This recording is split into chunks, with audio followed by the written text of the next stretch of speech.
네, 반갑습니다. 네. 코로나 때문에 정말 오랜만에 이렇게 웨비나를 통해서 여러분들과 같이 자리를 이렇게 만들게 되었는데요.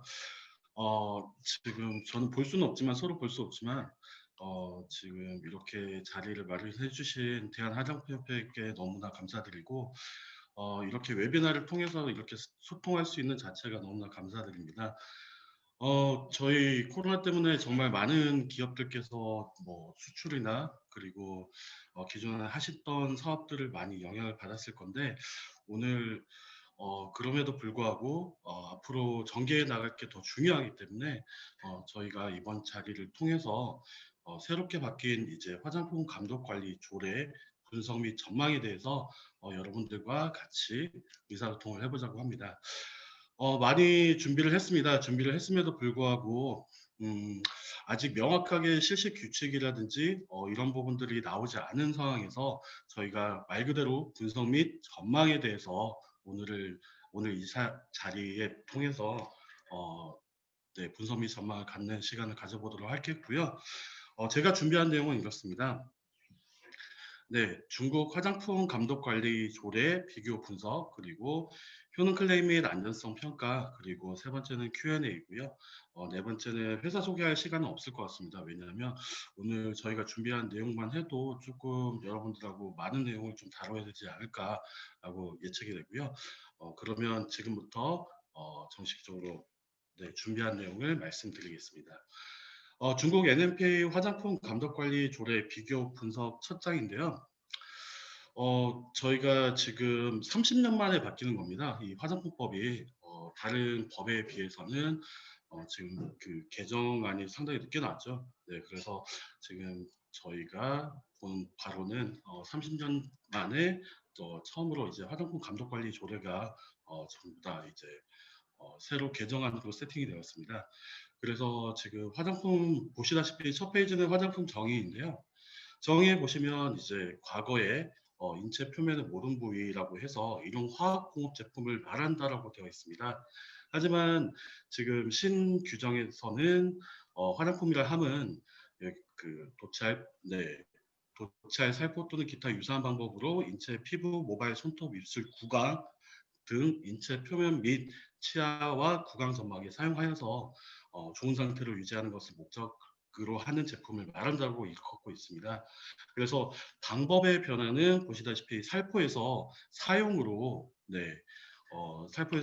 지금 많이 범위가 넓어졌죠. 더 그리고 부위의 변화도 역시나 인체 표면의 모든 부위에서 인체 표면 플러스 치아와 구강 점막까지도 하고 있습니다. 그래서 뒤에도 설명을 해드리겠지만 앞으로는 이제 치약도 화장품을 취득을 하셔야 되고요. 2021년 1월 1일부터 시행 예정입니다. 그래서 이제 얼마 남지 않았죠. 한 달 남지 남았는데 저희가 오늘 이 시간을 통해서 미리 비교 분석을 해보는 것은 상당히 의미가 깊은 자리라고 생각이 듭니다. 그리고 목적의 변화는 보시다시피 이제 데오드란트의 재치 기능이 삭제가 되었습니다. 그래서 이런 부분도 과거와는 달리 목적의 변화도 크게 화장품 범죄에 들어가지 않는 것은 과감히 삭제가 되었습니다.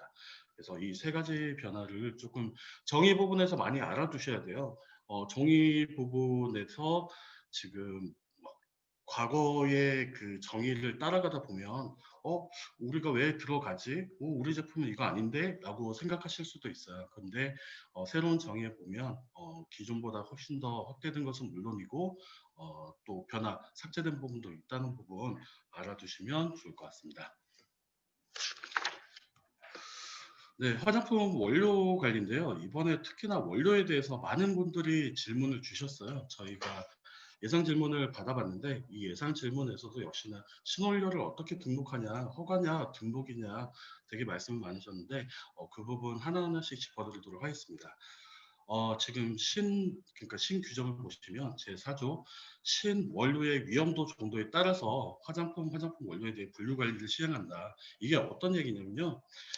지금 화장품 실험 원료는 중국 국경 내에서 처음으로 화장품에 사용되는 천연 또는 인공 원료를 말한다라고 되어 있습니다. 그리고 신원료도 역시나 이제 방부, 자외선 차단, 그리고 착색, 염색, 기미 제거, 미백 가능 제품은 이제 허가제로 분류가 되고 있고요. 이 외의 용도는 지금 일반 화장품, 그러니까 일반 신규 원료라고 생각하시면 되겠습니다. 그래서 저희가 기존에 많이 봐왔던 원료 중에 제가 오늘 몇 가지 조사를 해봤는데요. 그 다마스크 장미 켈러스 배양 추출물이 네, 지금 일반 화장품 원료로 되어 있어요. 근데 이 되어 있는 원료를 일반 화장품 원료이지만 저희 기사용 화장품 원료 목록에는 들어가 있지는 않습니다. 네, 한국에서는 사용 가능하죠. 그리고 일부 국가에도 사용 가능한데 이러한 원료라든지 그리고 콩 피토플라센타 추출물이 있어요. 이러한 원료도 역시나 한국에서는 사용 가능하지만 중국에서는 기사용 화장품 원료에 들어가 있지 않아서 이러한 원료들이 앞으로는 이제 일반 화장품 원료로 등록을 하고 신원료로 등록을 한 다음에 그 부분에 대해서 이제 다시 그 등록증을 취득을 하게 되면 사용할 수가 있습니다. 그래서 기존과는 차이점은 보시다시피 이제 원료의 위험 정도에 따라서 허가 및 등록으로 구분 관리가 된다라고 보시면 될 것 같습니다. 거기에서 다시 허가에 포함되는 제품은 방부, 자외선 차단, 착색제, 염색제, 기미 제거, 미백 기능의 화장품은 허가제로 보시면 되겠고요. 그리고 그 외에 이제 원료 같은 경우에는 일반 화장품 신규 원료로 보시면 되겠습니다. 네.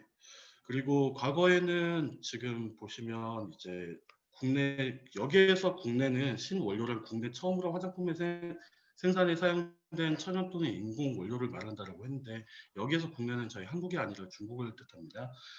그리고 지금 13조에 새로 나온 그 규정의 13조에 보시면 이제 공무원 약품 감독 관리 부문은 신원료 허가 신청을 접수한 날로부터 3업무 내에 신청 자료를 네네. 소리가 작습니까? 죄송합니다.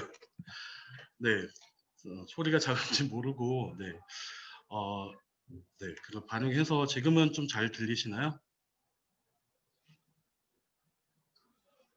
다시 이 정도 목소리 톤이면 괜찮으신가요? 네, 지금 잘 들리시군요. 네, 네, 네. 반응이 바로 오셔서, 네, 네, 너무 감사합니다. 댓글 지금 한 11개 올라오고 있는데, 네, 잘 들리는 걸로 이해하고 바로 또 진행하겠습니다. 지금 보시면 신규 원료 등기 시에 기술 심사 평가 완료 후에 등기 증서를 발급을 하고요. 그리고 신규 원료 등록 시 등록 자료만 제출하면 등록 완성이라고 차이점이 되어 있는데 이 부분은 제가 뒤에서 표로 조금 더 쉽게 설명을 해드리겠습니다. 그래서 보시면 여기에서 좀 주요할 점은 화장품 신원료 등록인은 공무원 약품감독관리부문의 온라인 정보 업무 서비스 플랫폼 이게 어떤 거냐면 특수는 특수화장품의 신고 플랫폼이 있고요. 네, 신고 온라인 허가 시스템이 있고, 그리고 등록은 등록제 시스템이 따로 있습니다. 그래서 이렇게 서비스 플랫폼을 통해서 이제 등록이나 허가자를 제출을 하면 될 것 같습니다. 자, 그러면 화장품 원료 관리 신원료의 신청 절차 좀 설명을 드려야 되는데요. 이 부분 상당히 많이 궁금해 하시더라고요. 그래서 특수용도에 보시면 이제 먼저 신청 전에 여기는 지금 보시면 신청이라고 되어 있는데 이건 정식으로 신청을 하고 접수되는 단계부터 말씀을 드리는 거고 그 전에 이제 저희가 각종 자료라든지 필요한 서류들을 구비를 해야 될 것 같습니다. 그래서 이 준비 단계는 빠져 있다라고 보시면 될 것 같고요. 그러면 신청이 정식적으로 되면 이제 기술 심사에서 신청이 되고 나서 3근무일 이내에 접수팀에서 접수를 해줍니다. 네, 접수팀에서 접수를 해주고 접수팀에서 이제 취합한 자료를 이제 심사팀으로 이관을 하면 이제 심사는 90근무일입니다. 업무일이니까 한 4, 5개월 정도 소요가 되시겠죠. 네, 그래서 기술 심사를 거친 다음에 심사 의견을 다시 그러니까 최종적으로 이걸 행정심사를 더 하게 됩니다. 그래서 행정심사부에다가 넣으면 이제 행정심사를 20근무일 내 한 달 정도죠. 네, 한 달 정도 심사를 한 다음에 최종적으로 이제 신원료에 대한 허가증을 발행을 해줍니다. 그래서 그리고 허가증을 발행을 해주고 나서 이제 그 홈페이지에다가 공고를 하게 됩니다. 그래서 홈페이지에 뭐 이견이 있는지 혹은 뭐 그 다른 의견 수렴을 해서 최종 통과 여부를 결정을 하게 되는데요. 보통 공포를 하고 나면 네, 크게 뭐 이견은 없을 것 같고요.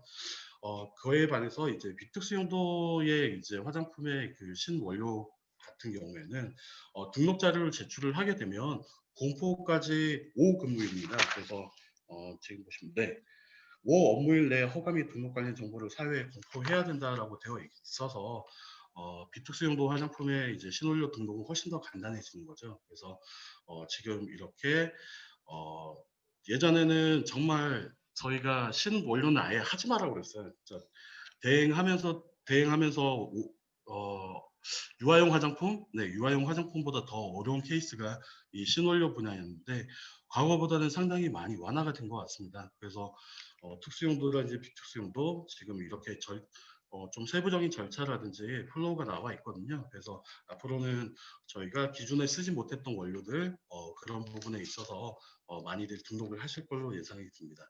그래서 이런 절차들을 좀 잘 숙지를 하셔서 여러분들도 근데 여기에서 끝이 아니라 중요한 거는 이렇게 다시 그 신원료로 허가나 등록을 하게 되면 위생허가 절차는 한 번 더 거치셔야 돼요. 네, 뭐 샘플 준비하고 자료 준비해서 네, 테스트도 하고 테스트가 끝나고 나면 이제 등록 심사하고 등록증 발급받고 그거는 동일하게 진행이 되고요. 역시나 특수용도도 이제 신청 자료는 샘플 준비하고 뭐 공정 필요하면 수권서 공정도 해야 되고 그리고 이제 테스트하고 기술 심사하고 허가증 발급받으면 수출하는 구조는 동일합니다. 그래서 신원료 받았다라고 해서 바로 수출 나가시면 큰일 나시고요. 신원료 받고 나서 기존의 위생허가 절차나 위생 등록 절차를 통해서 네, 허가증이나 등록증을 취득하고 나가셔야 됩니다. 그래서 이런 부분들 좀 주의하셔서 진행하시면 좋을 것 같습니다. 네, 그러면 이제 그 신원료 허가할 때 필요서류가 어떤 게 있는지 상당히 많이 모르셨는데요. 보시다시피 여기에 허가 신청인 등록이라고 되어 있는데 아까 제가 말씀드렸듯이 신원료도 허가가 있고 등록이 있습니다. 허가가 있고 등록이 있는데 이 허가 제도와 등록 제도 이원화가 되어 있다. 그래서 허가를 신청하는 기업은 허가 신청인 그리고 등록 제도를 신청하신 분은 이제 등록 신청인 이렇게 구분을 지으시면 될 것 같습니다. 그리고 주소랑 연락처 그리고 신원료의 연구 제조 보고서 그리고 신원료의 제조 공정이라든지 안전성 및 품질관리 표준의 연구 자료들을 제출을 하셔야 되고요. 그리고 신원료의 안전성 평가 자료들을 제출을 하셔야 되는데 주의하실 거는 이런 부분에 있어서 허위 자료를 제출하거나 혹은 전혀 논리적이지 않거나 데이터화 시키지 않거나 이렇게 되면 제가 봤을 때 조금 자료 준비에서 많은 시간이 소요될 것으로 예상이 됩니다. 그래서 이런 부분에 대해서 정확한 자료와 그리고 객관화되어 있는 자료들을 통해서 서류를 준비하시는 것이 올바르게 진행하시는 길이 아닌가 생각이 듭니다. 네, 그러면 이제 화장품 실험 원료의 일반적인 동리학 실험에 대해서 조금 설명을 드릴까 하는데요. 저희 한국하고 크게 네, 별반 다른 점은 없고요. 보시다시피 급성 구강, 피부 독성 반응 실험이라든지 변화 반응 실험, 그리고 민감성 실험. 예전에 일반 화장품이나 특수 화장품 위생허가 진행하더라도 이런 절차들이 있었죠. 그래서 이런 부분들을 기존의 걸 그대로 유지하는 네, 스탠스인 것 같습니다. 그리고 밑에 보시면 안전성 규정은 동리학 실험 자료의 제출을 원칙으로 하고 있어요. 그래서 이런 동리학 실험에 따라서 이제 임상 연구 자료라든지 유행성 감염 조사 자료들을 요구를 할 수도 있고요. 유사 화합물의 독성 등 자료 상황에 따라서 자료나 제품이나 혹은 뭐 전성물 포뮬러에 따라서 실험 항목이 증가가 되거나 생략될 수가 있어요. 그래서 이런 부분은 저희의 제품 유형이라든지 그리고 난이도라든지 그리고 자료라든지 여러 요소들을 취합해서 판단하고 이제 실험 항목의 증감 여부를 결정지을 수 있을 것 같습니다.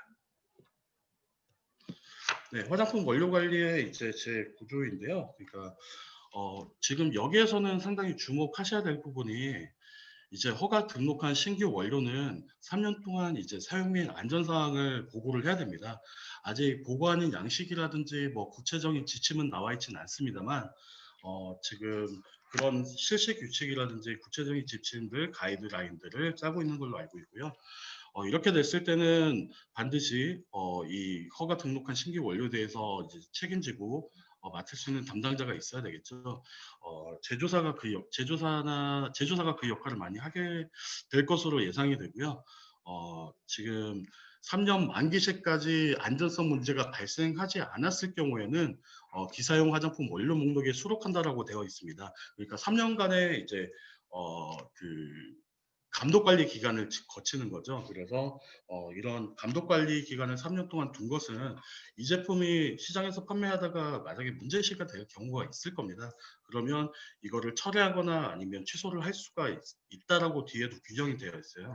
그래서 이런 부분에서 3년 동안의 감독 관리 기간을 거친 다음에 문제가 없으면 기사용 화장품 원료 목록으로 추가를 하겠다는 뜻인 것 같습니다. 그리고 보시면 안전 문제가 있을 시 처리하고 이상 없이 기사용 목록부터 분류된다라고 했는데 여기에 조건이 있습니다. 안전성 평가에 종사하는 인원은 반드시 화장품 품질 안전 관련 전문 지식이 있는 사람이어야 되고 5년 이상 관련 업종에 종사한 경력이 있어야 된다라고 지금 규정해 놓고 있는데 이 뜻은 저희가 나중에 QA나 QC팀 저희 제품의 품질을 관리할 수 있는 사람을 인원들을 반드시 지정을 해놓고 그 사람을 신청서에 혹은 뭐 기타 양식에 반드시 포함시켜서 향후 사후 관리를 더욱더 철저히 하자는 의미인 것 같습니다. 그래서 이러한 조건들을 갖춰야 되기 때문에 기존에 신청하던 것보다 훨씬 더 어려워진 부분이 이 부분이 아닌가 싶습니다. 네, 이런 부분이 기존과는 확실히 좀 다르게 이런 부분들도 진짜 제조사에서 이런 인력이 없다라고 하면 이런 부분들 다시 충원을 해야 되기 때문에 결국에는 비용이나 시간이 소요가 될 수 있다라는 점 알아두시고 신청하시면 좋을 것 같습니다. 네, 그리고 지금 특수용도 화장품에 대해서 과거에는 9개였죠. 네, 저희가 보시다시피 육모, 연모, 제모, 탈모 방지, 미유, 건미, 재치, 거반, 방세의 용도로 대해서 9개로 분류가 됐습니다. 하지만 이 소식은 제가 한 1년 전부터 들은 것 같아요. 앞으로 그 개정안 나오면 5개로 줄어든다고 알고 있었는데 역시나 아니나 다를까 지금 보시면 연모, 펌어, 제거 및 미백, 그리고 자외선 차단, 그리고 탈모 방지입니다. 그래서 지금 5개로 줄어든 거죠. 그 외에 나머지 제품들은 일반 화장품으로 들어가게 됩니다. 그래서 여기에서 일반 화장품 비스톡스라고 이해하시면 되겠고요. 보시면 이제 공무원 약품 감독 관리 부분이 지금 그 제품 제형이나 사용 대상 등 요소에 따라서 화장품 분류 규칙 및 분류 목록을 제정하여 공포한다라고 되어 있습니다. 그래서 보시면 저희가 기존과 차이점을 조금 정리를 해보았는데요. 지금 육모류를 탈모 방지류로 변경하고 그리고 육모류의 특성인 이제 머리를 자라게 하는 그리고 머리 성장을 돕는 내용으로 부를 수가 없습니다. 이제는 앞으로 그렇게 부를 수가 없고 탈모 방지제만 인정을 해주겠다는 것 같고요. 그리고 기미 제거였죠. 예전에는 취반이라고 해서 거반, 기미 제거로 불렸었는데 하지만 지금 기미 제거뿐만 아니라 기미 제거 플러스 미백으로 바뀌었습니다. 그래서 기미 제거 플러스 미백으로 변경이 되었다고 확실히 규정을 지어줬고요. 그리고 신규 효능이 있는 화장품은 지금 논의 중에 있습니다. 확정된 건 아니고요. 그래서 앞으로 이렇게 특수 화장품에 5개만 딱 될 게 아니라 5개 이상의 화장품의 분류로 들어갈 수 있는 여지는 남겨뒀다라고 생각이 들고요. 현재 의견 수렴 단계입니다. 과연 기존에 있던 거를 뭐 추가로 더 넣을지 아니면 새로운 기능성 화장품의 종류를 넣을지 이 부분에 대해서는 중국 식약처에서 계속 의견 수렴을 하고 있는 상황입니다. 그리고 15조 가지고 국내 처음으로 수입되는 화장품에 대하여 수입하는 기관은 반드시 해당 화장품의 설명서, 품질 표준, 검사 방법, 이런 증명서를 제출하라고 돼 있는데 여기에서 이걸 다 읽으시면 머리 아프세요. 그래서 차이점은 이겁니다. 특수 화장품은 허가제도 그리고 일반 화장품은 등록제도로 이원화돼서 운영되고 있죠. 그래서 그렇게 보시면 되고요. 자, 여기에서 17조 새로운 규정의 17조에 보시면 특수 화장품은 국무원 약품감독관리부문의 허가를 받아야 된다고 되어 있습니다. 자, 지금 보시면 어떻죠? 특수화장품 같은 경우에 북경 본청에서만 심사를 하고 허가증을 내리고 있죠. 그래서 그 심사하시는 기관들도 이제 많이 분업화 시켰습니다. 그래서 특수화장품 같은 경우에는 중국 북경식약처 본청에서 심사를 하고 허가를 내주는 반면에 비특수화장품, 즉 일반 화장품 같은 경우에는 등록제가 시행되면서 2018년 11월 달부터 등록제가 시행되면서 각 자치구, 성, 자치구, 직할시, 상해, 칭다오, 심천, 시안, 이런 여러 가지 이제 직할시도 있고, 네, 성도 있죠. 네, 거기로 이관이 되었습니다. 심사하는 그 권한이 유관이 돼서 특수화장품은 북경본청 그리고 비특수화장품, 즉 일반 화장품은 지방 식약처라고 생각하시면 되겠습니다. 네, 그리고 지금 과거 규정인데 과거 규정의 16조 수입한 화장품은 반드시 국가상권부의 검사를 받아야 한다. 이 부분 잘 모르겠다. 상권부가 도대체 뭐냐라고 많이 말씀을 하시는데 이 부분은 이제 위생허가증을 취득하고 나서 이제 세관에서 그 쌍젠주의 그러니까 상품 검사 검역국이 있어요. CIQ라고 얘기를 하는데 그 단계까지 이제 수입 통관할 때 이제 관리 부처까지 명시를 해놨는데 이거는 당연한 거죠. 지금 세관 저희가 위생허가증을 취득하고 등록증 허가증이나 등록증을 취득하고 나서 중국에 이제 수출을 하게 되면 수입항에 저희 화물이 도착을 하게 되면 저희 그 CIQ라고 하는 조직에서 위생 검사를 한 번 더 하게 됩니다.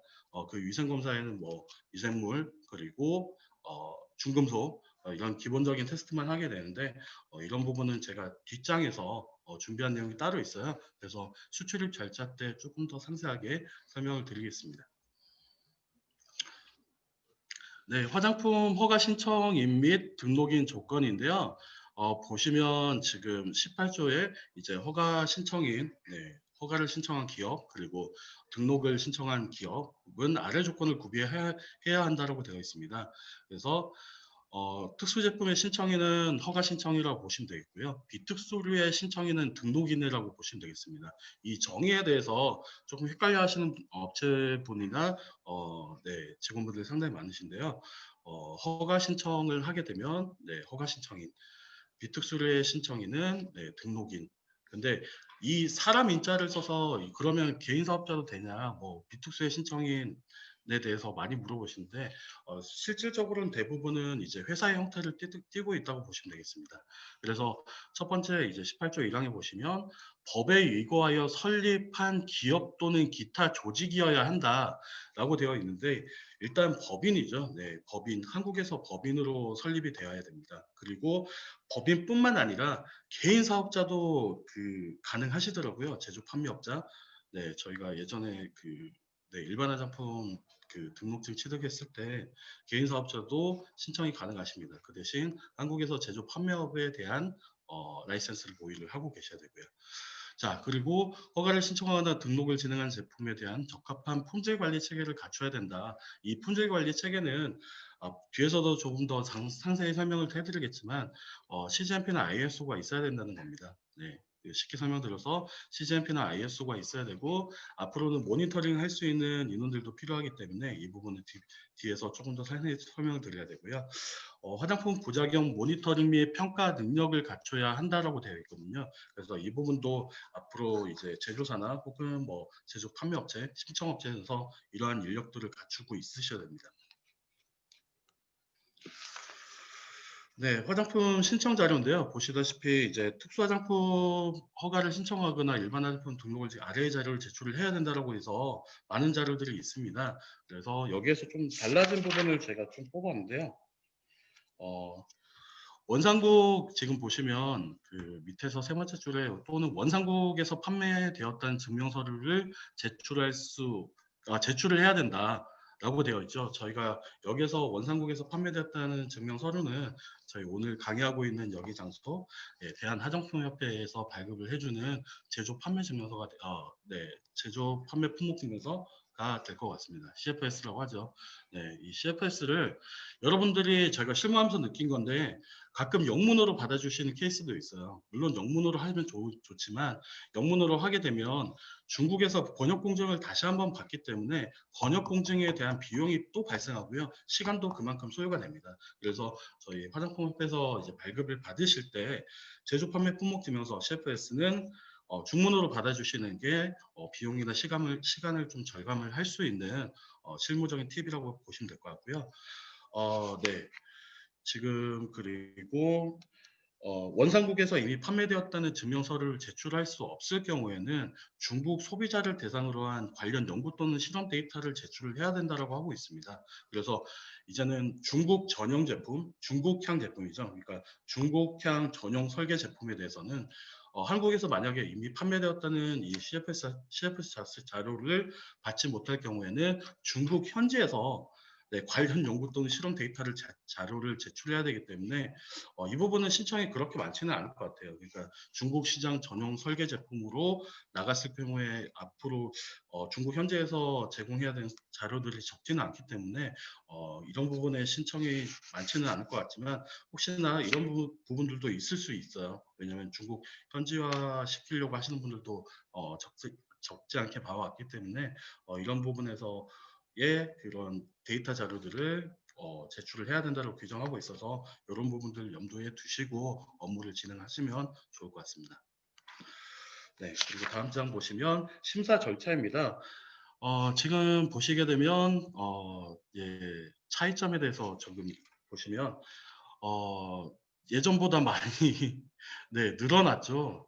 과거에는 특수화장품 심사 과정이 한 약 4개월 정도 소요가 됐어요. 빠르면 3개월, 3, 4개월이면 이제 허가증까지 나오는데 지금 보시면 특수심사 과정은 접수는 5근무일입니다. 그리고 여기에서 좀 빨라진 게 뭐냐면 접수는 5근무일 안에 해줘요. 그리고 나서 예전하고 동일하고 기술심사 평가 기간에 전달하는 게 예전에는 짝수달만 네, 심사하게끔 돼 있어서 타이밍 못 맞추면 뭐 한두 달 기다리는 게 기본이었어요. 근데 지금은 기술심사 평가 기간에 전달을 하는 게 3근무일입니다.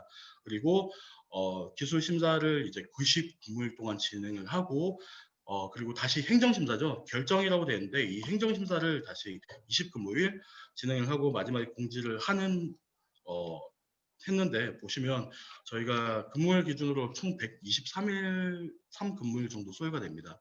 그래서 최소 6개월이 소요되고요.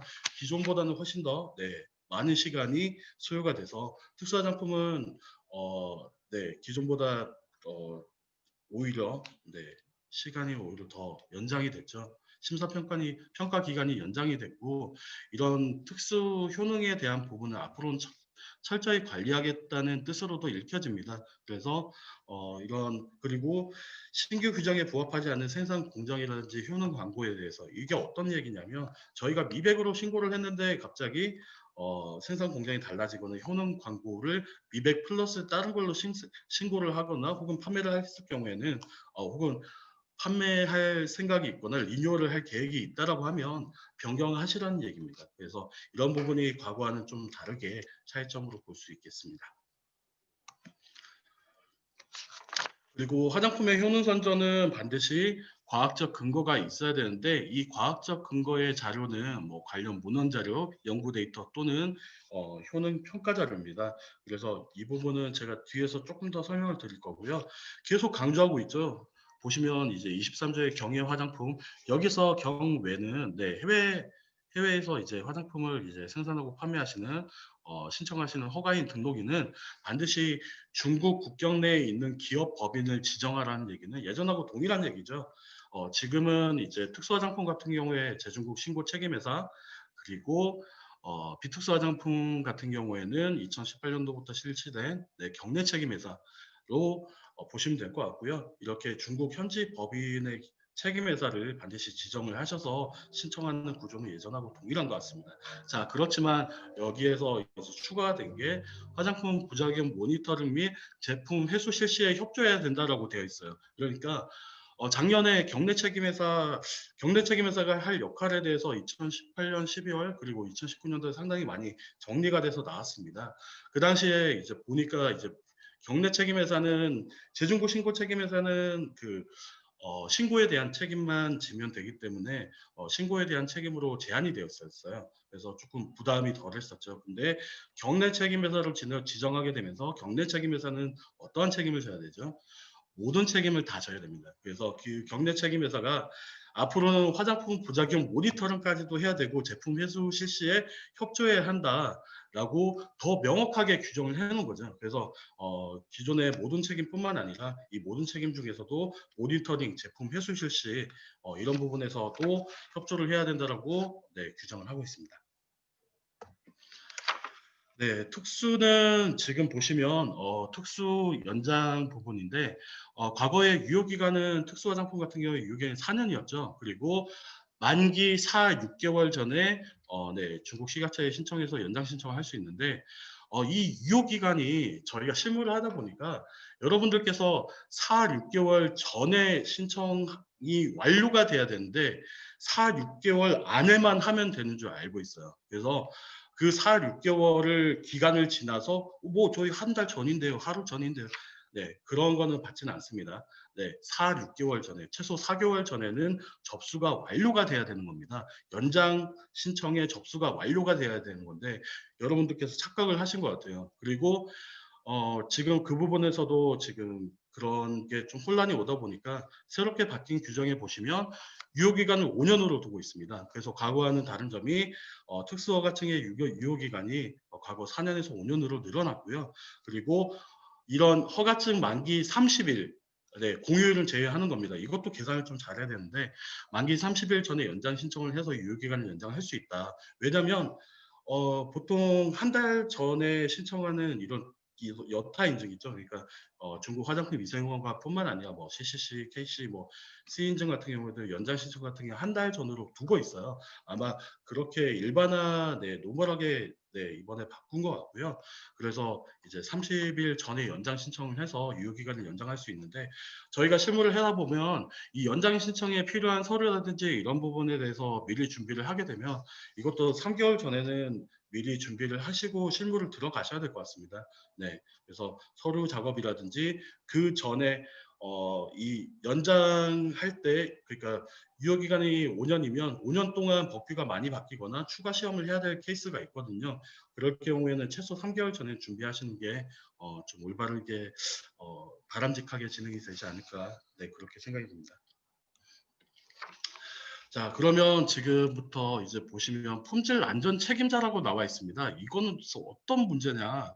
지금 이것도 되게 많이 물어보셨어요. 그래서 32조에 보시면 허가인 등록인 수탁 생산 기업은 반드시 품질 안전 책임자를 설정을 하여 선임하여 상응하는 제품 품질 안전 관리와 제품 출하 허가 직책을 책임져야 된다. 네, 그래서 저희가 보통 QA나 QC에서 하는 그런 역할들을 반드시 하는 인원들을 있어야 되고 이 품질 안전 책임자는 화장품 품질 안전 관련해서 전문 지식을 갖춰야 되고 5년 이상의 화장품 생산 또는 품질 안전 관리 경력을 갖춰야 된다라고 하고 있습니다.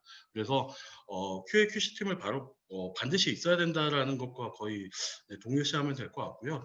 보시면 앞으로 이게 그 허가인 그리고 등록인의 정보표인데 보시다시피 저희가 노란색으로 표기를 해드렸죠. 지금 보시면 품질 안전 책임자에 대한 정보를 기입을 하게 되어 있습니다. 그래서 성명이라든지 관련 자격증명이라든지 관련 자격증의 증서 번호까지도 요구를 하고 있어요. 그래서 보시다시피 지금 품질 안전 책임자에 대해서 반드시 넣어라. 넣고 향후에 이제 사후 관리라든지 그리고 출하 관리라든지 여러 부분에서 이제 저희의 품질을 보증할 수 있게끔 이런 시스템을 갖춰라라고 해석이 됩니다. 그래서 17조에도 보시면 만약에 품질 안전 책임자를 바꿀 경우에는 새로운 품질 안전 책임자의 양력을 함께 올려야 된다라고 되어 있어요. 거의 변경 신청 같은 거죠. 그래서 혹시나 품질 안전 책임자가 뭐 일신상의 이유나 퇴사나 여러 가지 이유로 바뀔 경우에는 새로운 품질 안전 책임자를 함께 올려야 된다라고 하고 있습니다. 네, 그렇고 그렇게 해서 품질 안전 책임자에 대해서도 한번 이런 것도 새롭게 바뀐 규정이죠. 그리고 라벨을 보시게 되겠습니다. 라벨은 지금 신규 제 35조 화장품의 최소 판매 단위라고 했습니다. 화장품의 최소 판매 단위라고 하면 이제 그 종류별로 아니겠죠. 그러니까 품목별로 다 이제 하셔야 되고요. 이 품목별로 반드시 판매 단위에는 라벨이 있어야 됩니다. 그거는 기존하고도 크게 다르진 않고요. 그래서 이제 라벨은 관련 법률 그리고 행정법규, 강제성 국가표준 이 부분에 대해서 예전하고 좀 달라진 점을 찾아봤더니 보시면 이 1번부터 8번 내용 중에 달라진 거는 이거 2번입니다. 수탁 기업의 명칭 및 주소까지 넣어야 됩니다. 네, 그러니까 허가 신청이라든지 등록인 그러니까 저희가 허가 신청 기업이라고 그러죠. 그 신청 기업의 정보뿐만 아니라 수탁 기업의 명칭, 이 수탁 기업이라는 건 제조사를 의미를 합니다. 그래서 제조사의 명칭 및 주소를 기입을 하게 되어 있어요. 이렇게 될 경우에는 그러면 이거 관련해서도 많은 이슈 사항이 있을 것 같긴 한데 중국 업체가 바로 수탁 기업의 정보를 알고 그 한국 업체에다 바로 직접 다이렉트로 연결하면 어쩌냐, 우리 그 경쟁사가 되는 거 아니냐, 우리의 기술을 뺏기는 게 아니냐 이런 염려들을 많이 하시는데 제가 봤을 때는 이게 기입이 되면서 분명히 이제 좋은 점도 있고 나쁜 점이 있을 거예요. 그래서 이 부분은 저희 산학연이 조금 공동으로 대응해야 될 부분이 아닌가 싶습니다. 그래서 수탁 기업의 명칭까지 들어가게 되면 충분히 그럴 가능성이 존재를 할 것 같아요. 저희 고객사들이 이미 질문하신 내용들이 충분히 조금 이제 향후 가까운 미래는 발생될 것 같은데 이런 부분에 대해서도 좀 고민이 필요할 것 같습니다. 그리고 네, 안전경보 이거 그리고 라벨 관련해서 되게 많이 물으시는데 제가 라벨 관련해서는 조금 나중에 실무적인 팁은 뒤에서 좀 드릴게요. 네, 감독 관리인데 보시다시피 감독 관리가 기존보다 훨씬 더 강화됐다라고 보시면 되겠습니다. 기존에는 없던 그리고 혹은 미비했던 이런 규정들이 지금 화장품 안전성 리스크나 모니터링을 이제 할 수 있는 시스템을 수립을 해야 되고 그리고 화장품 품질 안전 리스크에 대한 통제 조치 및 표준을 제정하라고 되어 있습니다. 이런 표준 부분도 분명히 제가 봤을 때는 한국의 표준을 인정을 안 해줄 것 같고요. 중국에 있는 그 관리 표준을 조금 따라가게끔 만들 것 같고요. 그렇게 해서 그런 부분에 대한 다 과학적 근거, 백데이터들이 있어야 된다라고 해석이 되고 있습니다. 그리고 공무원 약품 감독 관리 부분, 중국 식약처죠. 중국 식약처는 화장품 품질 안전 리스크 정보 교류 메커니즘을 수립을 하고, 그러니까 지금 여기에서 보면 그 상위 기관에서 이제 중국 식약처에 대해서 품질 안전 리스크의 정보 교류 메커니즘을 수립을 하라고 되어 있습니다. 이게 어떤 걸로 해석이 되냐면 앞으로는 관련 부처들이랑 중국에서 뭐 예를 들면 시장 감독 관리 부처가 있죠. 그런 데나 혹은 뭐 기타 여타 관련된 조직들하고 정기적인 교류를 통해서 정기적인 교류를 통해서 이제 품질 안전 리스크에 대해서 통제나 관리를 더 효율적으로 진행을 하겠다라는 뜻이겠습니다. 그러면 저희가 봤을 때는 기존보다 훨씬 더 사후 관리를 엄격하게 진행하겠다라는 것으로 이해가 될 수가 있겠죠. 그래서 이런 부분들도 감독 관리가 예전보다 훨씬 더 구체화됐고 엄격해졌다라고 종결될 수 있겠습니다. 네, 그리고 안전성 평가에 보시면 이제 과학 연구에 따라서 이제 화장품 원료의 안전성에 대해서 인식상의 변화가 있거나, 안전 평가를 진행할 수 있다. 네, 그리고 경영 과정에서 안전성 위험이 있는데 즉시 조치를 취하여 제거하지 않은 경우에는 이렇게 불러서 그러니까 문책 조치를 할 수 있는 거죠. 그러니까 경영자의 법정 대표인을 불러서 부르거나 주요 책임자에서 책임 면담을 진행할 수 있다라고 되어 있습니다. 예전에 이런 내용 없었거든요. 그러니까 앞으로는 뭔가 이런 시정 조치가 바로바로 이루어지지 않을 경우에는 국외에 있는 대표를 불러 수도 있을 것 같습니다. 그런 부분에 있어서 그러면 현지에 있는 중국의 지사가 있으면 대응이 어느 정도 가능할 것 같아요. 네, 1차적인 대응은 가능할 것 같은데 만약에 대표를 불렀는데 대표가 못 간다라고 하면 이 부분도 리스크가 아닐까 싶습니다. 그래서 즉시 조치를 취하여 시정을 해야 되는데 이런 즉시에 대한 아직까지 기준은 언제까지 뭐 조치를 해야 되는 부분은 현재까지는 나와 있지 않아서 앞으로의 추이를 더 살펴봐야 될 것 같습니다. 네, 그리고 법률적인 책임입니다. 자, 이 법률적인 책임이 여러분들한테 이제 확 와닿을 수 있는 내용일 것 같은데 예전에는 보시면 차이점은 기존에는 위법 소득입니다. 그러니까 내가 중국에서 수입해 와서 이제 중국에서 이제 판매를 하고 있다가 그 판매 소득, 네, 예를 들어서 10만 위안을 벌었다, 뭐 1,700만 원 벌었다, 그러면 1,700만 원에 대한 이제 3에서 5배 벌금을 처할 수 있었습니다. 실제로도 봤고요. 예전에 제가 겪은 사례 중에 하나가 저희 한국에서 반제품을 저희가 그 말통에다가 보냈어요. 그리고 중국에서는 중국 그 현지 이제 공장이죠. 네, 현지 제조사에서 이제 충진하고 그 원료들 충진을 하고 그 포장한 다음 패킹한 다음에 현지에서 판매를 하고 있었어요. 근데 현지에서 이렇게 반제품이 중국에 넘어가서 현지에서 다시 후가공돼서 판매를 하더라도 제조사는 반드시 신고를 해야 됩니다. 위생 등록을 해야 되는데 등록을 안 하고 판매를 하셨다 적발이 되었습니다. 그때 얼마의 벌금이 나왔었냐면 딱 30만 위안이 나왔어요. 판매 소득이 한 10만 정도, 10만 위안 정도 됐었나 봐요. 근데 최소로 이제 30만 위안을 받았었는데 그 회사는 상당히 많은 타격을 받았겠죠. 그래서 이렇게 하다가 지금은 법률 책임이 상당히 높아졌습니다. 보시다시피 전문적으로 지금 네, 요거 잠깐 위로 올릴게요. 네. 15만 위안 이하의 벌금을 부과한다. 그리고 그러니까 총가 금액입니다. 여기에서는 이제 중국에서 사용한 원료라든지 포장 재료, 공구 설비 다 포함할 수 있어요. 경영에 대한 총가입니다. 이 총가에서 1만 위안 이하인 경우에는 5만 위안에서 15만 위안의 벌금을 부과를 하고요. 총가 금액이 1만 위안 이상인 경우, 근데 총가 금액이 1만 위안 이하일 경우는 거의 없겠죠. 네. 보통 수입을 해도 100만 원치는 기본적으로 수입을 하는데 네, 여기에서 1만 위안 이하가 될 경우는 거의 없을 거라고 봐지고요. 그러면 저희가 실질적으로 받을 수 있는 총가 금액은 15배 이상 30배 이하의 벌금입니다.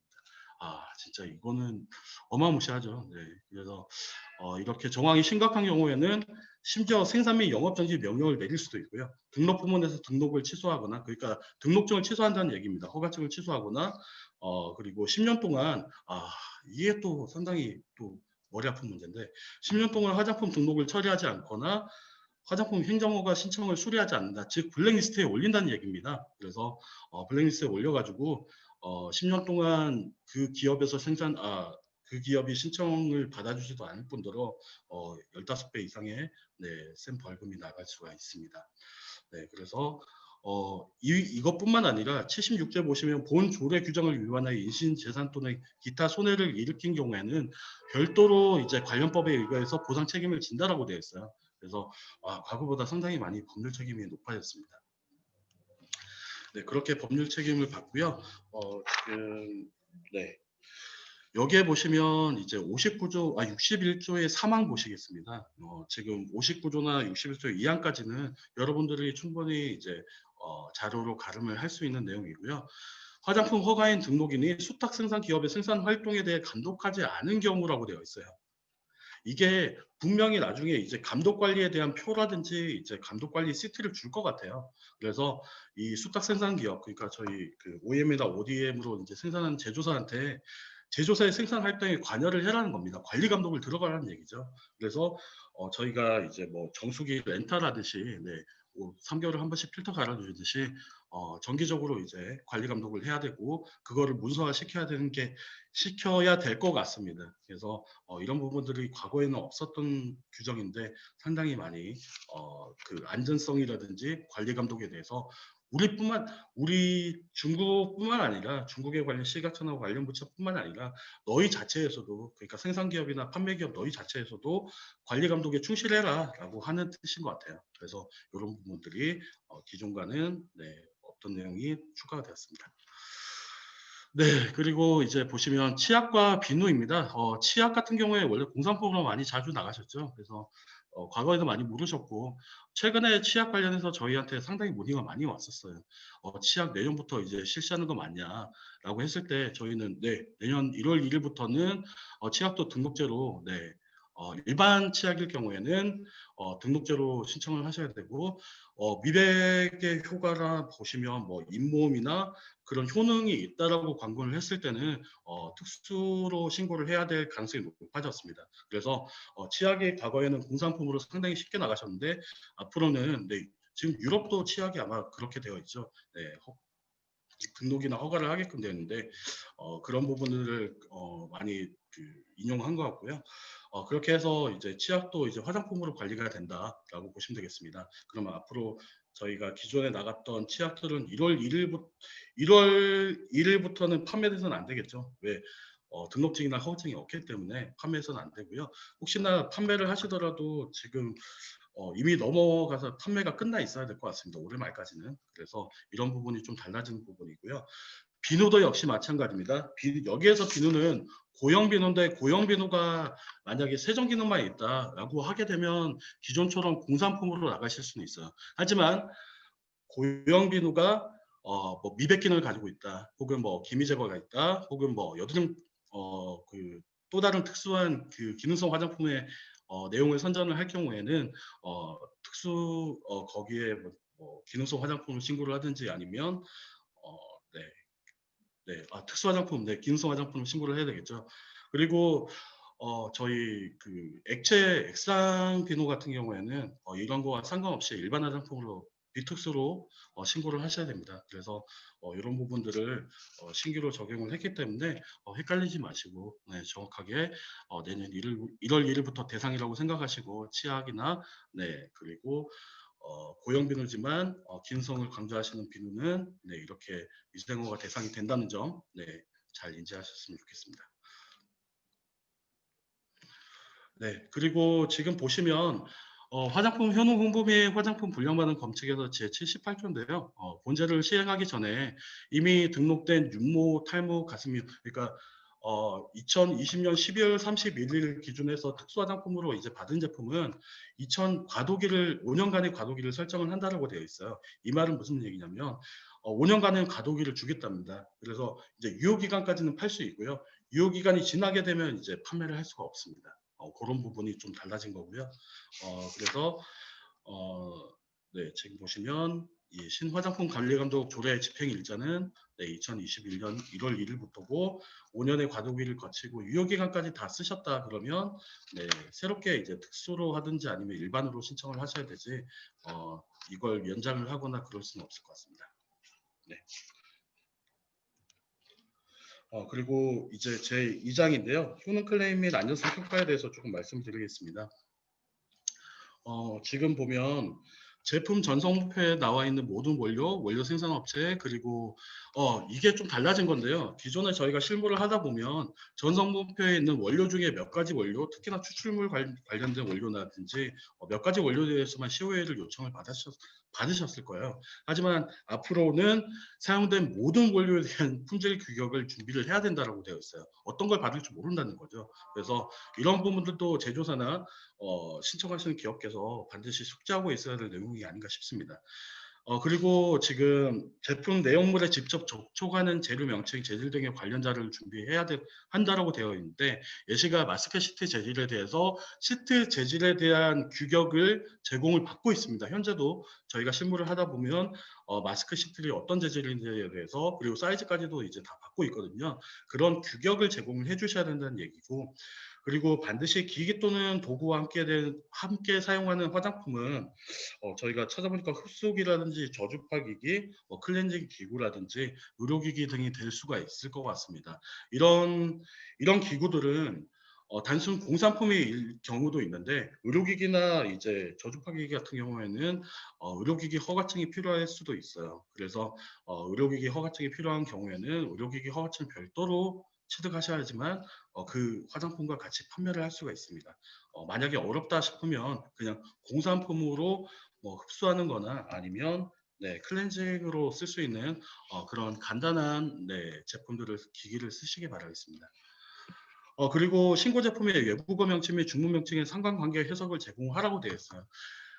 이렇게 되면 여러분들이 실무적으로 고민하셔야 될 문제는 뭐냐면 저희가 처음에 이제 그 영문 명칭은 당연히 있잖아요. 영문 브랜드 네임은 있을 거예요. 그런데 거기에 대응되는 이제 중문 브랜드 네이밍이 없을 경우에 이 상관관계를 어떻게 해석해야 되는지는 모르실 겁니다. 혹은 직접 하더라도 임의적으로 장명을 하더라도 이 부분에 대한 해석을 갖추셔야 된다는 얘기가 되겠죠.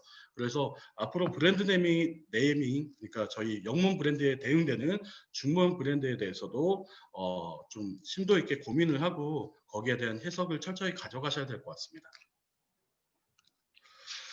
자, 그리고 중문 라벨의 기재 사항 및 부착 범위 확대 관련해서 지금 중문 라벨을 중문 라벨에는 다음과 같은 내용이 포함되어야 된다라고 되어 있습니다. 보시면 지금 허가인 또는 이제 경내 책임에서의 명칭과 주소 그리고 생산 허가증 번호 이렇게 있는데 2차 용기사는 단상자겠죠. 단상자에 필수적으로 표기돼야 되는 내용이고요. 단상자가 없을 경우에는 이 부분을 이제 용기에다가 표기를 해주셔야 되는데 이 용기에다가 뭐 인쇄나 아니면 스티커 방식으로 부착을 하시겠죠.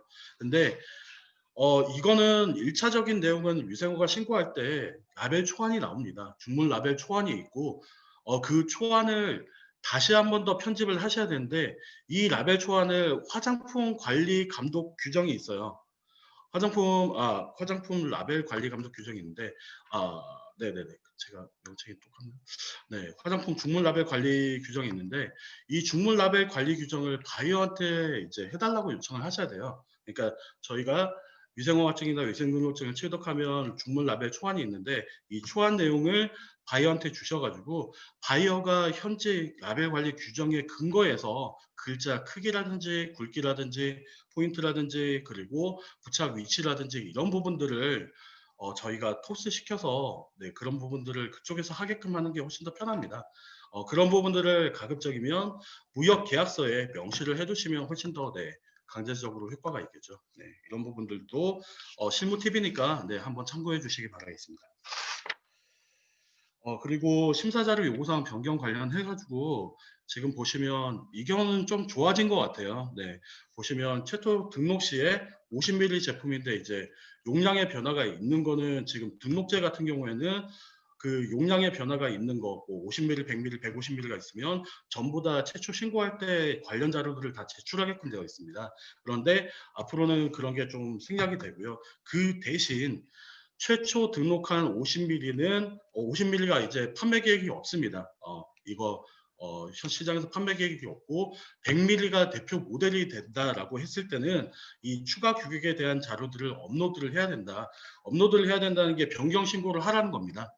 추가 신고를 해야 된다는 거고 이런 부분이 과거랑은 조금 편한 점도 있지만 불편한 점도 이제 보이고 있습니다. 그래서 실무할 때 이런 부분들 어, 잘 이해를 해주시고요. 그 대신 바뀌지 않아야 되는 거는 선전 내용이라든지 디자인 등은 일치를 하셔야 됩니다. 단순 용량 변화일 때는 이렇게 조금 편의 준 것도 있고 그리고 새롭게 바뀐 부분도 있습니다.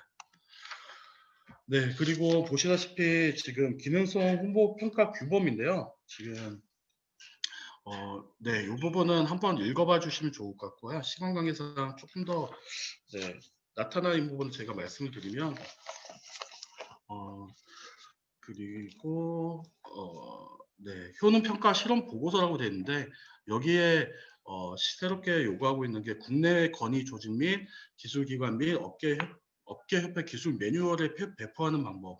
자, 여기에서 국내 건의 조직에 대한 기술기관 그리고 업계협회라고 되어 있는데 이거는 저희가 조사한 바에 따르면 그 유럽 소비자 안전 그 과학위원회 SCS 그리고 미국 화장품 성분 평가 저희 CIR은 잘 아시죠? 그런 쪽에서 이제 발표된 자료들을 그리고 이런 자료들은 반드시 공개적이어야 됩니다.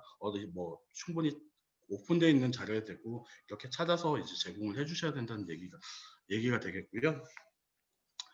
그리고 현업 평가 실험 보고서는 응당 정보가 완전해야 되고 규격이 규범적이어야 되고 결론이 명확해야 된다. 예, 논리적으로 문제가 없어야 된다는 얘기입니다. 그리고 검증이나 검측 기관에 도장 낙인이 반드시 있어야 됩니다. 중국이 좋아하는 게 이런 도장 낙인이죠. 네, 그래서 가끔 사인으로 대신하는 경우가 있는데 그런 사인들이 허용이 안 될 것 같고요. 네, 도장 낙인이 찍힌 네, 그런 자료들을 요구를 하고 있습니다.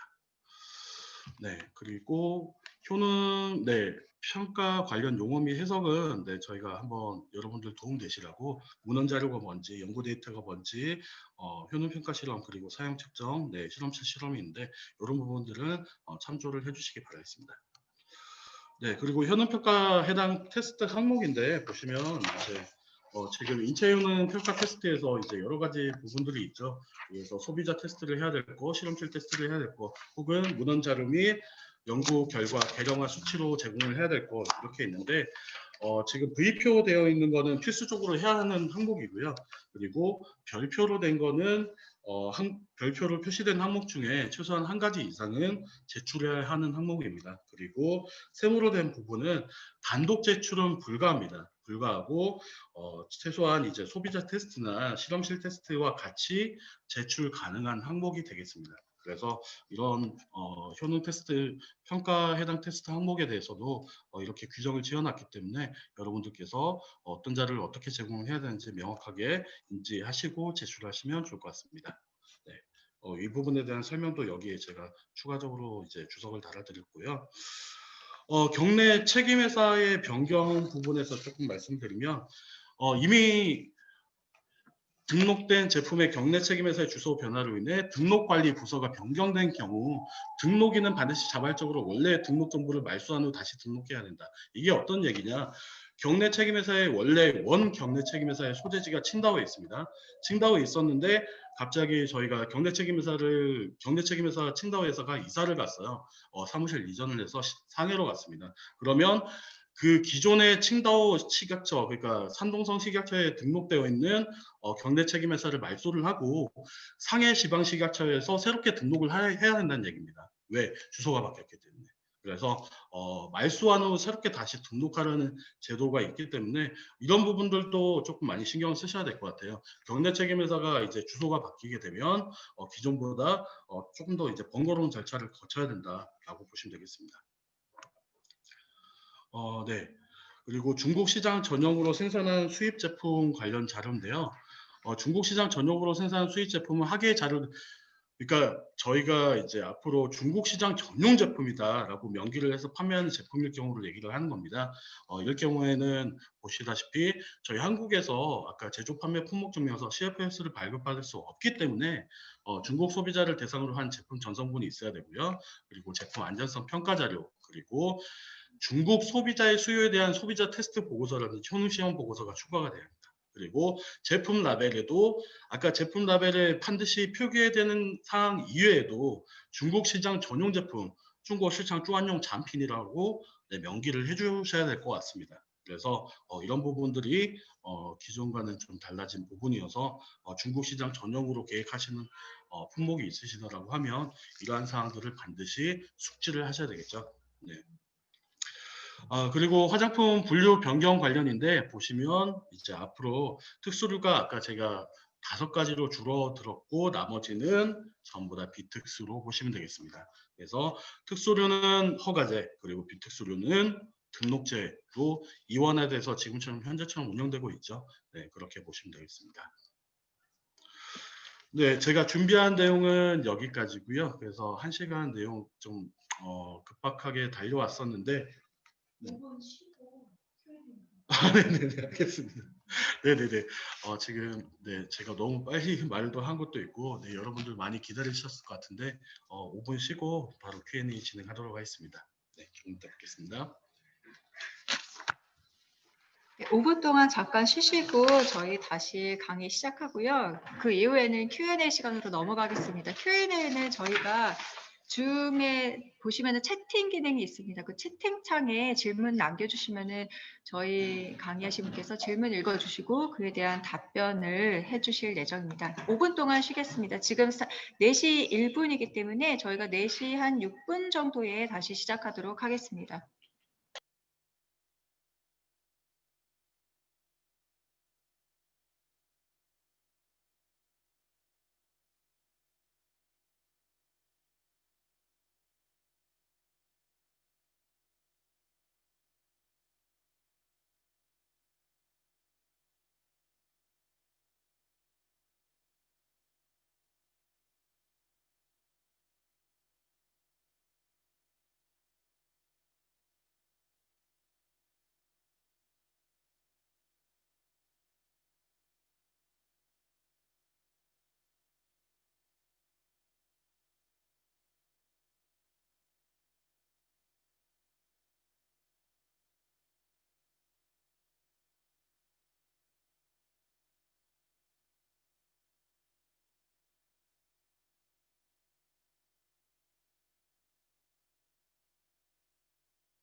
네, 안녕하십니까. 네, 지금 이제 5분간 휴식을 취하고 네, 저희가 Q&A 네, 시간을 갖도록 하겠습니다.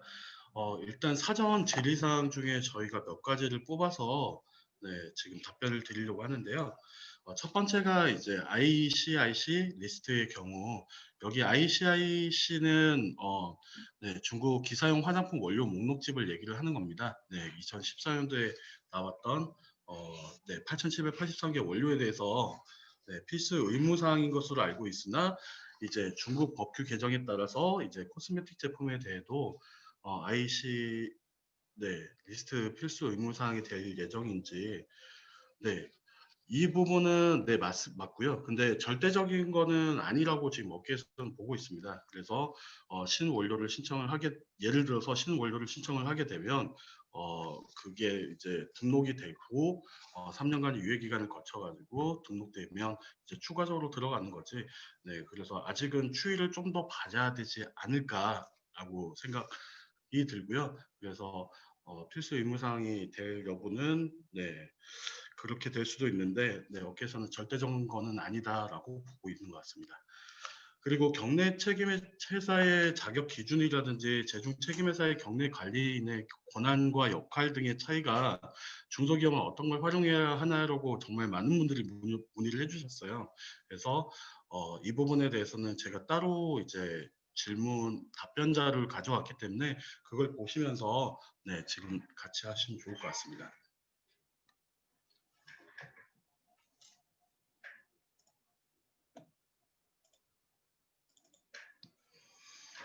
네.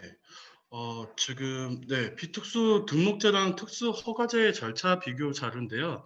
이 부분은 네, 여러분 좀 그 신규 기업이 좀 많으셔서 그런지 이 부분에 대해서 좀 헷갈린다. 어떠냐 좀 말씀을 해달라라고 하셨는데 스텝 1, 2, 3는 이제 등록제나 허가제가 동일합니다. 근데 테스트가 끝나고 나서 등록제 비특수 제품 같은 경우에는 등록증이 이제 한 3주 안에 먼저 발급이 되죠. 그러면 그 등록증을 가지고 이제 수출을 먼저 하실 수가 있어요. 하지만 뒤에 사후 심사는 기술 심사는 그대로 있습니다. 그래서 이번 기술 심사는 3, 4개월 정도 하고 나서 이제 최종 등록 여부를 결정을 하게 되기 때문에 먼저 저희가 이제 수출 제품을 먼저 판매할 수 있도록 등록증은 먼저 발급을 해주고 선등록 후 심사로 보시면 될 것 같고요. 그리고 특수 허가제 같은 경우에는 기존하고 동일합니다. 먼저 테스트가 끝나고 나서 이제 그 심사 서류를 이제 NMP에다 제출을 하게 되면 북경 본청에서 이제 기술 심사를 통해서 이제 허가증을 발급을 해주고요. 허가증이 발급되고 나서 이제 수출 및 통관이 가능한 네, 그 선심사 후 수출 제도라고 보시면 되겠습니다. 그래서 이 표만 잘 기억을 하시면 이해하시는데 큰 문제는 없으실 것 같습니다. 그리고 다음 네, 네, 지금 네, 경내 책임회사 자격 조건에 대해서 아까 문의하신 거에 대해서 이어서 답변을 드리면 기존 허가제 같은 경우에는 제중국 신고 책임 회사죠. 제중국 신고 책임 회사는 이제 한 개에서만 지정이 가능하고 중국 내 설립된 이제 독립법인 업태 업종 관계가 없습니다. 그리고 위생허가에 대한 신고에 대한 책임만 이제 한정이 되어 있기 때문에 기존 허가제는 이러한 면이 조금 더 장점이라고 할 수 있겠고요. 비투시용도 신등록제 같은 경우에는 보시다시피 경내 책임회사라고 불리고 있고요.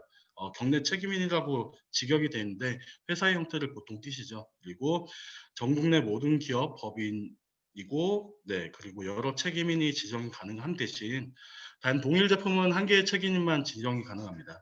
그리고 자격 조건은 중국 내 모든 지역이 가능한데 마카오, 홍콩, 대만은 제외하고 있습니다. 그리고 경영 범위에 반드시 화장품 판매가 네, 저희 사업자 등록증이죠. 저희 중국의 사업자 등록증 영업집조라고 하는데 그 영업집조의 경영 범위가 있습니다. 저희가 업태 업종이듯이 업종에 반드시 화장품 판매가 되어 있어야 되고 그거 외에도 만약에 경내 책임회사가 직접 수입을 하겠다라고 하시면 중국 세관에 이제 수출입 라이센스가 있으셔야 돼요. 그래서 대외 무역 경영자 비한 등기표라고 하는데 이 수출입 라이센스까지 보유를 하고 있어야지만 경례 책임 회사가 직접 수입을 할 수가 있습니다. 그리고 역시나 큰 차이점은 이제 책임 범위가 달라지는데 신고에 대한 책임, 수입에 대한 책임, 경영 책임, 제품 품질에 대한 안전 책임 모든 책임을 다 지셔야 됩니다. 그래서 중국에서 뭔가 이슈사항이나 네, 그 문제가 되면 네, 1차적으로는 경내 책임 회사가 네, 대응을 해야 될 것 같습니다. 대응을 해야 됩니다. 네, 그렇게 지금 규정이 되어 있고요. 수출입 통관 절차인데 이 부분은 네, 먼저 설명을 드리고 나중에 또 추가 질문 받겠습니다. 수출 준비는 당연히 저희가 네, 뭐 중국 상표 등록이라든지 그리고 위생허가를 네, 취득을 하셔야 되고요. 이게 비관세 장벽이니까 당연히 하셔야 되고 그리고 이제 수출 전에 이제 위생허가증이나 위생 등록증을 취득을 하시면 저희가 중국 이제 화장품이나 식품 같은 경우에 이제 수출상 등록이라고 있습니다. 중국 세관에다가 이제 그 세관에 지정한 그 사이트가 있는데 거기 사이트에 들어가서 이제 수출상 등록을 하셔야 되고요. 이 수출상 등록이 어렵다라고 하시면 보통 포워딩 회사에서 해줍니다. 그래서 포워딩 회사에서 해주니까 크게 염려 안 하셔도 되고요. 중물 라벨 제작은 제가 아까 말씀드렸습니다.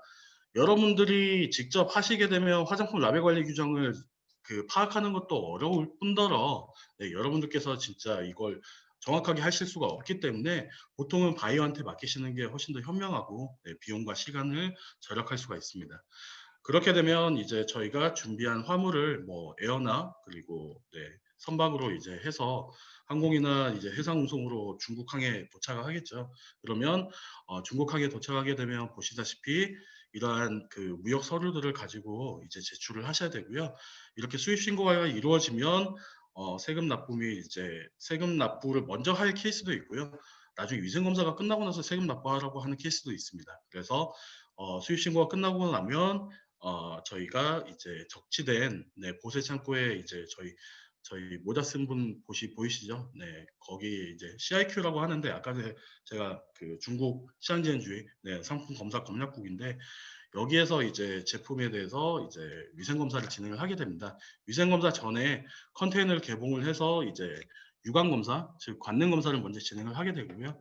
이 관능 검사가 끝나고 나면 이제 그 임의대로 샘플링을 하게 되겠죠. 이 샘플링을 해서 아까 제가 말씀드린 미생물이나 오염물질, 뭐 중금속 이러한 기본 위생 검사를 진행을 하게 됩니다.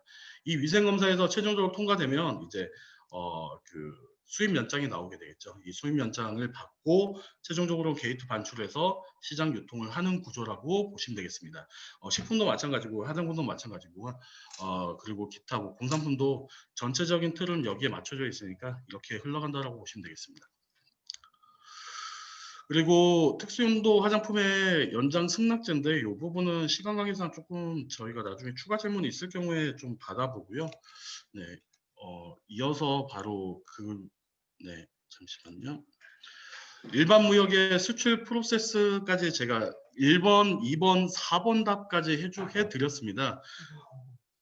네, 잠시만요.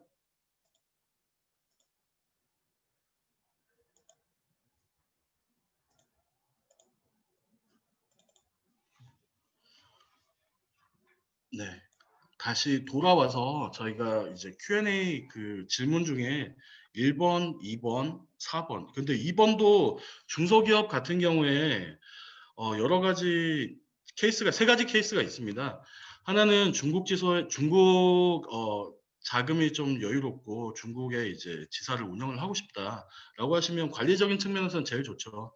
그렇기 때문에 이제 중국 지사를 설립하는 방법이 하나가 있을 거고요. 하지만 이 중국 지사를 설립을 했을 때는 비용이라든지 현재 이제 상주할 수 있는 인원이 반드시 필요합니다. 그래서 이런 부분이 단점이 될 수가 있겠고요.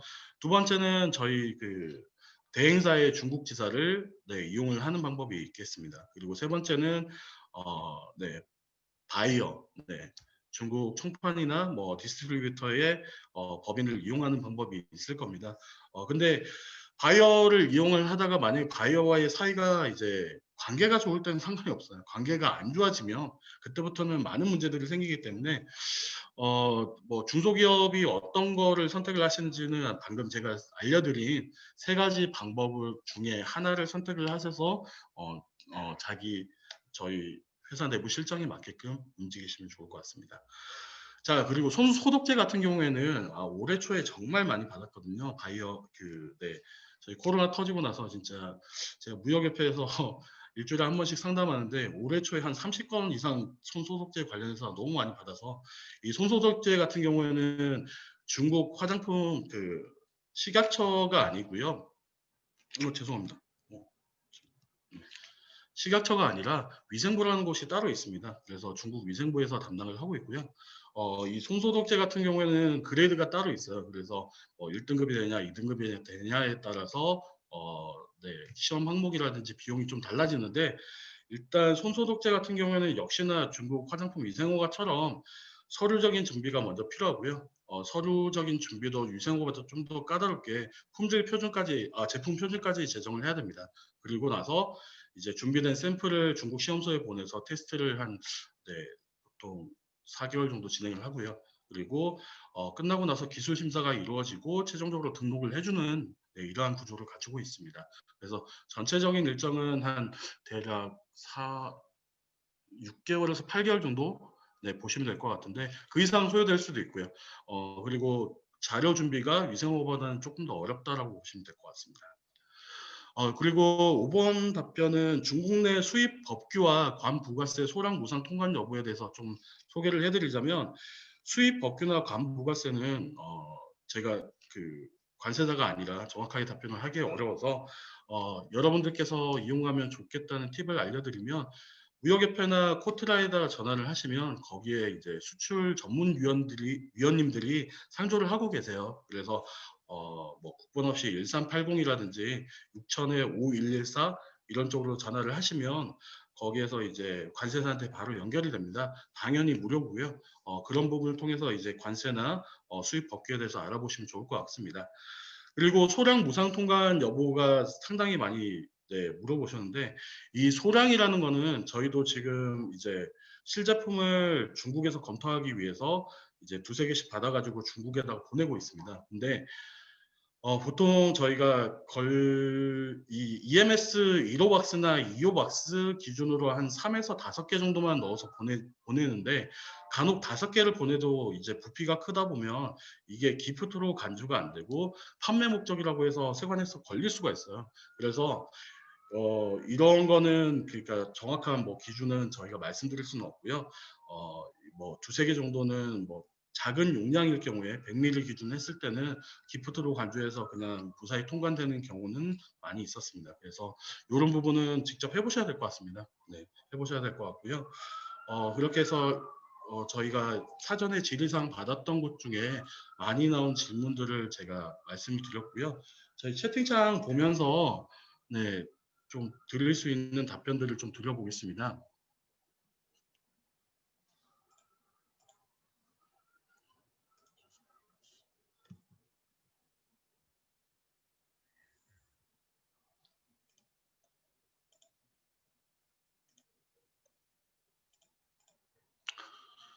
네, 온라인 이런 웹이나 많이 한다라고 했는데 아직까지도 이 그 노트북의 파란불에 정확하게 시선을 고정시키기가 상당히 힘드네요. 그래서 시선 처리 불안한 점 좀 양해해 주시고요. 보시면 육모 제품에 대한 구분이 세분화된 걸로 알고 있습니다. 모바일 생장 관련해서는 화장품이 아니라 의약품으로 분류되고 탈모 방지 제품만 특수 화장품으로 분류되는 걸 알고 있습니다. 모바일 생장으로 부르는 이제는 탈모 방지로 분류가 된다고 말씀해 주셔서 단순히 어떻게 부른다는 차이만 있다는 의미로 말씀하신지 궁금합니다라고 해주셨는데 확실히 이제 특수 화장품에서는 탈모 방지 기능만 이제 현재까지는 이제 1월 1일부터 탈모 방지만 인정을 해줄 것 같고요. 모바일 생산 관련해서는 의약품으로 이제 신고가 될 가능성이 네, 높을 것 같습니다. 그래서 그 의약품 위생허가는 이제 같은 식약처지만 네, 관리하는 부처가 어, 부서가 다르죠. 그래서 의약품 관련 부분으로 신고를 해야 될 것으로 생각이 듭니다. 그리고 포장 재료에 대해서 의견 조회 포장 재료에 대한 요구를 제가 말씀을 드린 것 같은데 이 부분은 2차 의견 조회안이 발표되면서 삭제된 걸 이 부분은 조금 확인이 필요한 것 같습니다. 네, 제가 다시 한번 더 확인해 보고 만약에 이 부분이 좀 뭔가 수정이 필요하거나 제가 알고 있는 내용이 틀리면 수정을 해서 여러분들께 PDF로 다시 배포될 수 있도록 네, 즉각 조치하겠습니다.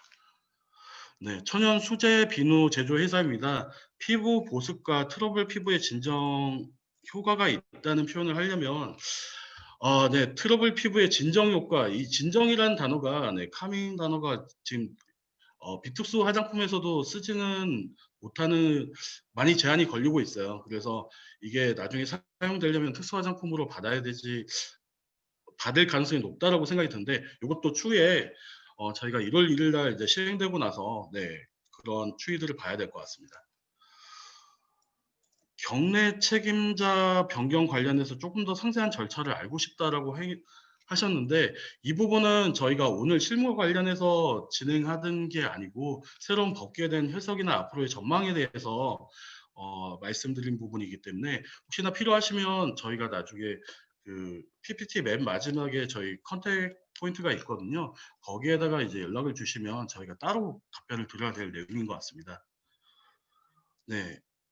화장품 효능과 안전성 평가에 늘 자체에서 하는, 아니면 외부 의뢰기관에서 작용 요건이 있는지에 대해서 문의를 해주셨는데, 이게 참 고민이죠. 그래서 효능과 안전성 평가를 자체적으로 하면 자체적으로 받을 수도 있을 것 같고요.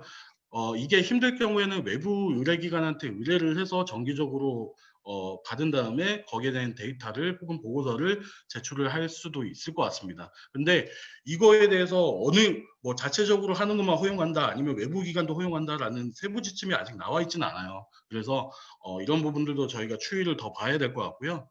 한국에서 벌크 생산, 중국 현지에서 포장 판매가 이루어질 때 위생허가 없을지, 네, 중국 현지 업체가 벌금을 네, 중국 업체가 벌금을 책임지게 되는 건 맞습니다. 저는 실제로 겪어봤고요.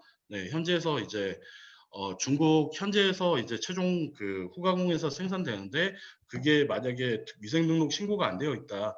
네, 중국 로컬 업체도 당연히 신고를 해야 되거든요. 근데 위생 등록이 안 되어 있다라고 하면, 네, 그 부분에 대해서 네, 벌금을 맞을 수 있습니다. Q&A 자료도 꼭 공유 부탁드릴게요. 네, 요 부분, 네, 저희가, 네, 그 편집된 거 해서 네, 따로 배포드리도록 하겠습니다. 네. 네, PPT에 나오는 특수 화장품이 기능성 화장품 맞습니다. 네, 그리고 기사용 리스트 업데이트 예정은 아직까지는 소식은 없습니다. 그래서 추후에 좀 더 봐야 될 것 같고요. 그리고 금일 PPT 파일 받을 수 있을까요? 교육자료 Q&A 파일을 모두 받고 싶습니다. 네, 드리겠습니다. 네.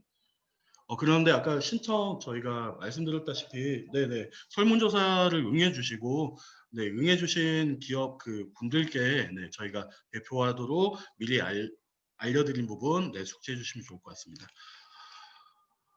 네, 경내 책임회사가 청도 주소에서 다른 지역으로 이제 주소를 옮길 때 새로운 등록이 필요합니다라고 규정을 아까 소개를 해드렸습니다. 네, 지금 보면 달팽이 점액 여과물처럼 기사용 리스트에는 있으나 중국 수출 제품에 사용할 수 없는 원료를 확인할 수 있는 방법이 이제는 풀린 거죠. 네, 달팽이 점액 여과물처럼 과거에 분명히 기사용 원료로 등록이 되어 있는데, 네, 이게 어떤 이유에서인지 계속 이제 안전성 평가가 낮다라고 해서 이제 허용을 안 했던, 네, 사용이 되지만 허용이 안 됐던, 네, 원료들이 있었습니다. 몇 가지들이 있었는데, 이런 원료들을 이제는 신원료 등록을 하셔야 되겠죠. 네, 달팽이 점액 여과물 같은 경우에는 뭐 효능 자체가 없다라고 가정을 했을 경우에는 그냥 일반, 네, 원료로 등록을 하시게 되면, 네, 등록 결과에 따라서 이제 다시 위생 등록 절차를 밟으시면 될 것 같습니다.